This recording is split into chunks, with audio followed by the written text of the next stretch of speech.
Star Trek the Motion Picture came out in 1979, has a G rating, 2 hour and 12-minute runtime, 6.4 on the IMDb score, a 41 on the tomato meter, a 42 on the audience score there. It is directed by Robert Wise. This is our second Robert Wise film we have done, the other one being the Andromeda Strand. So we have done his two big sci-fi movies. And of course, stars all the people you would expect to star. Not going to name all off. It's the original cast. And that basically there is a giant spaceship heading towards Earth, and they have to get Admiral James T. Kirk out of the office and into a ship to go see what's up. What did you think of Star Trek? The Oscar nominated 3 times over Star Trek the Motion Picture. Well, it's been some time. I'm not sure exactly how the whole thing came about to Reese, because it wasn't Star Wars, of course, or Star Trek wasn't a hit when it was first on television, but then all of a sudden, right afterwards, it was on 5 days a week, and it became a huge thing. So I guess it was natural they made a movie. Mm-hmm. When I went and saw this in the theaters, I absolutely hated it because they took away Star Trek. It was not Star Trek. It was a bunch of just flat, one-dimensional characters. There was no humor involved. There was no feelings toward each other involved. There was just I think they were trying to make 2001 Star Trek version. I guess maybe they didn't want to do a Star Wars, so they were trying to go the opposite way. So they slowed things down. They did all these big, long shots that just took forever and meant nothing to the story. The concept is actually kind of interesting, and I'd totally forgotten the concept. Mm-hmm. Maybe I was too young at the time to really grasp the concept. That was good. So if we'd have had the characters developed into the characters from the 60s and brought forth with that story with some better writers and all, maybe we could have had a successful movie. I hate this movie. Again, I thought this would be the 20-minute shots of them flying to the Enterprise, just the over and over again watching their reactions from inside of the shuttle, watching we know what the Enterprise looks like. I didn't need a inch by inch view of it.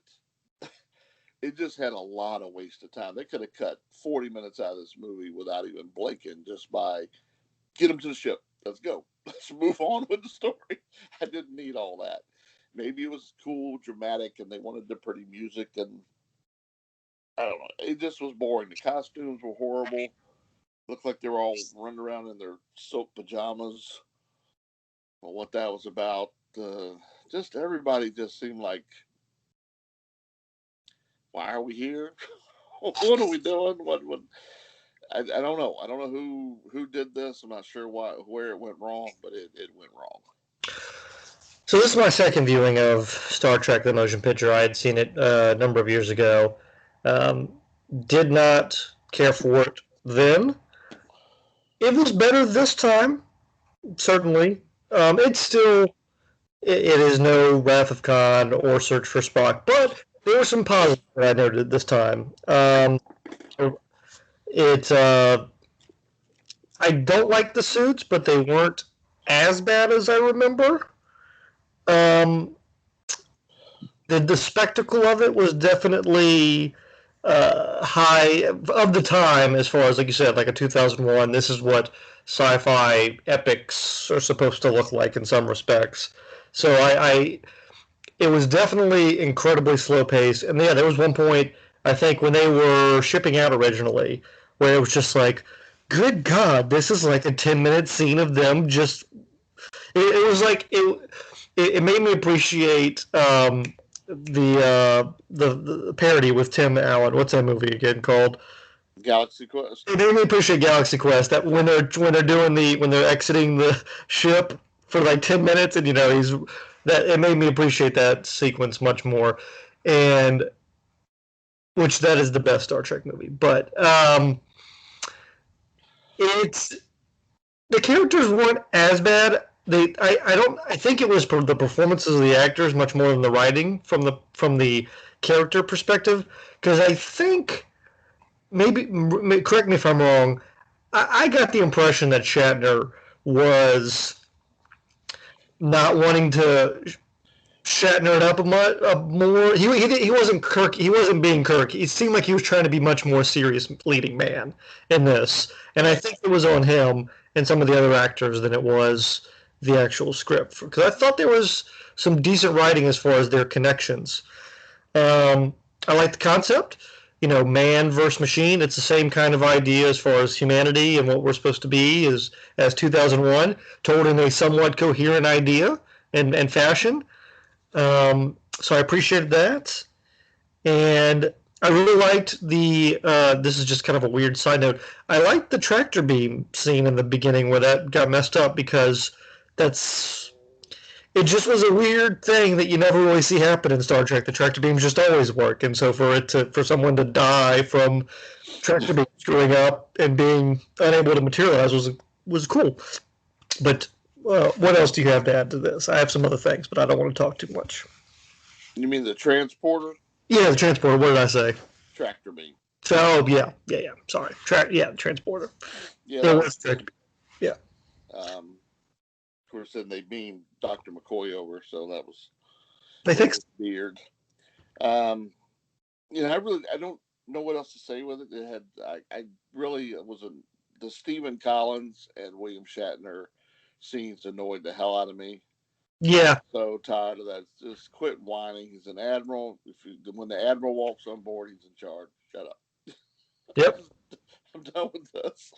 Um, I don't care how he got it back and why. I don't know why the Enterprise is always the only star. It's the only ship that's ever in the quadrant. I By, thought this seems to be a not so massive fleet. They seem to always be the ones. Um, yeah, I just didn't care for it. I don't know. And the bald chick was. I couldn't. I just had watched about a week before we watched the Seinfeld episode when George got dumped by the bald chick. So every time I saw her, I just kept hearing, I just kept seeing George saying, "She's bald. She's bald, Jerry." But anyway, it just, yeah, and I don't know how you couldn't hate those outfits. Oh my God, those outfits were just horrendous. let me clarify. I liked the one that Kirk had, where it was like white, the white top.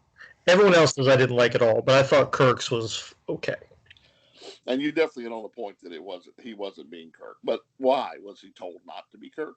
I don't know. I don't know. Was he just tired of hearing about? Was he tired of hearing George Takei and them bitch about his overacting and his stealing the scenes, and he was trying to make nice? Was he just didn't give a shit? Who knows? I don't know what, but no, he definitely was not Kirk.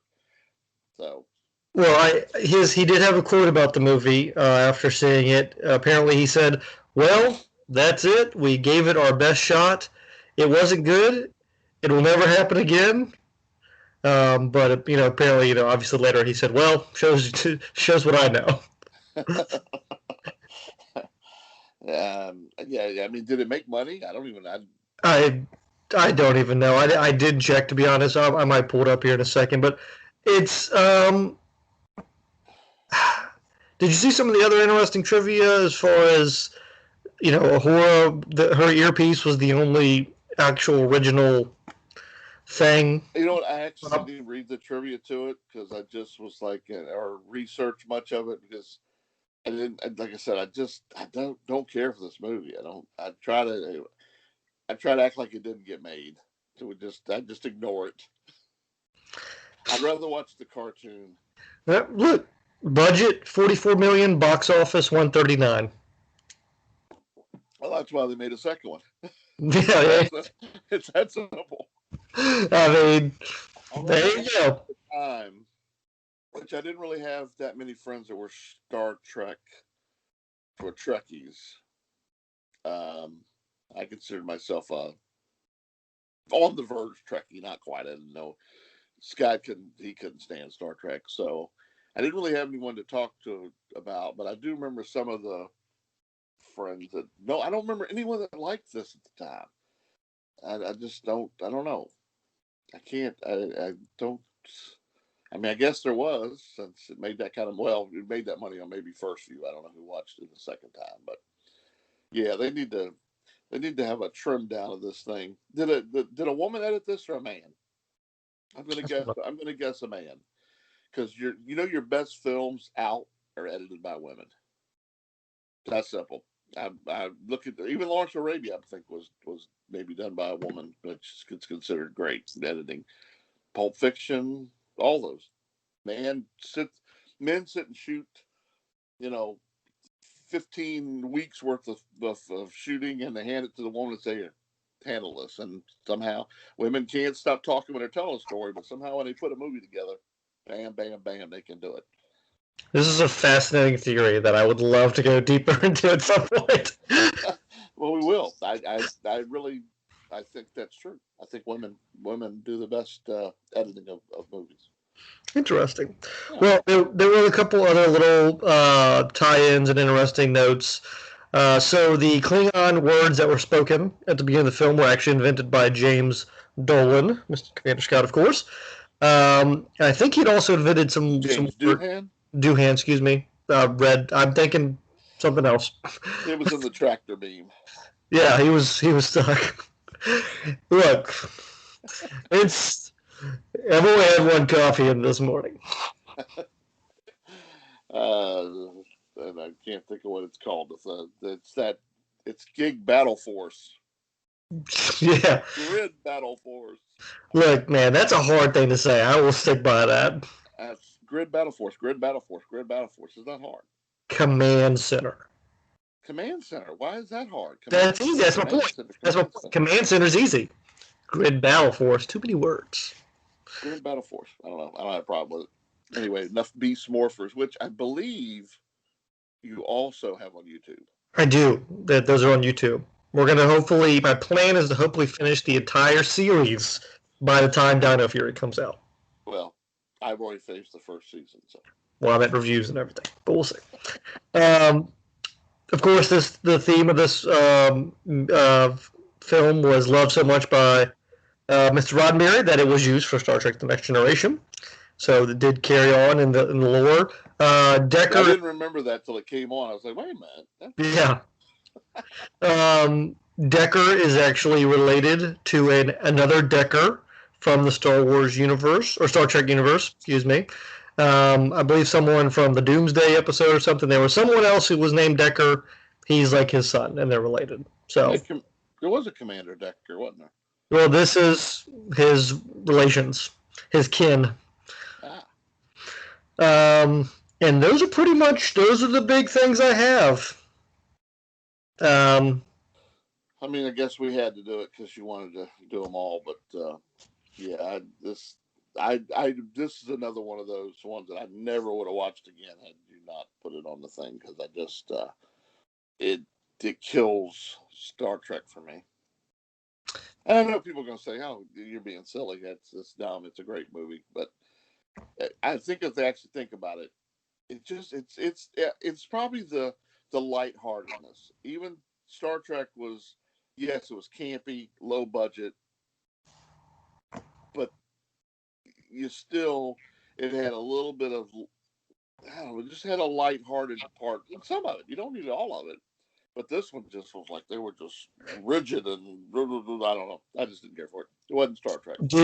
Before we move on to our awards section and reminiscing,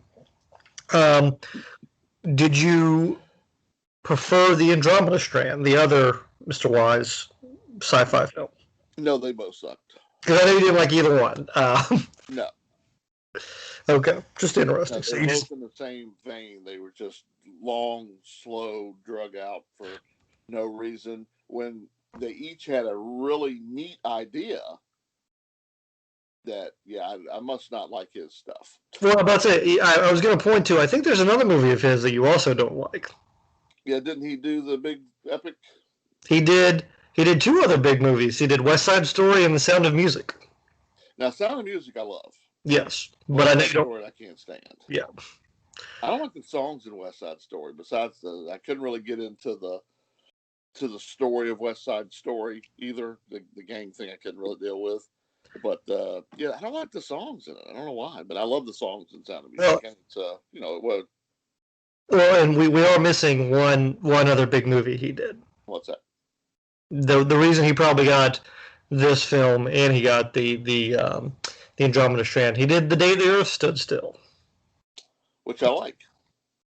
So I do now see that is a slow paced movie, mm-hmm.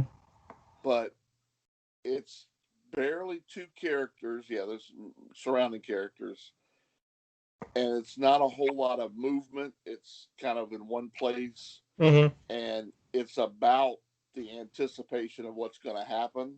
Mm-hmm. So it's okay to build that slow because you need to have the audience feeling the tension of the time ticking away until we find out. When that visor raises up on the robot, what's going on? Is it good, bad? So that one was okay, slow build, but there was no reason for that shuttle journey. Okay, so and I almost feel like they just totally made up that scene that you liked, the transporter scene, so Mm-hmm. they could do that. Because everybody else would be like, why did they just transport people over? Why did they have to take a space shuttle? So they had to come up with that silliness to explain why we had to take that god awful. That was the worst part of the movie. Oh my god! And they kept and which I know it's 79. That was some bad effects.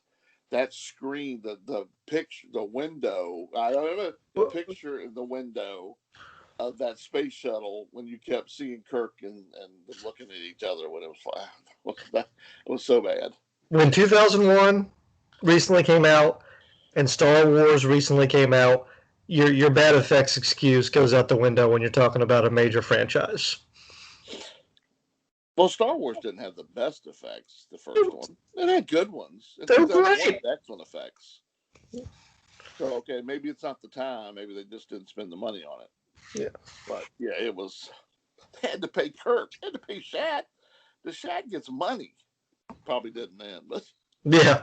Yeah. But I would like to know the difference in his salary between the first movie and the second movie. Well, and moving forward after that. Yeah. Mm-mm-mm. Okay. Well,